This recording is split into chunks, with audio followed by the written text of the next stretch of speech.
Want to keep track of the tides with your VERO 14-day tide tracker? Here's how to set it up in just a couple of steps. When you open your VERO tide tracker, detailed setup instructions are included in the box and even printed right on the packaging itself. You'll always have quick guidance nearby when you need it.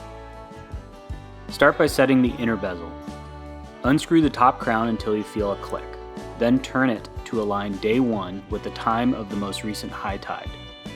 For example, if the last high tide was at 2 p.m., you will align the day 1 marker with 2 p.m. Setting of the inner bezel only needs to be done once every 14 days. To set, press the crown in firmly and rotate clockwise until tight. This is important to ensure water resistance.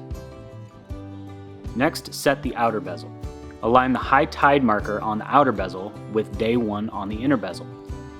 Once set, you can now use the outer bezel to quickly see the time of the daily high and low tides. Due to the nature of the celestial bodies, each morning you'll advance the outer bezel by 1 day to keep up with the progression of the moon. This will continue for 14 days, at which point you'll recalibrate the inner bezel and begin this process again. To wind your watch or adjust the time, unscrew the main crown until you feel a click. Pull it out one more position and rotate to set the time. Press in a position and rotate to wind the watch.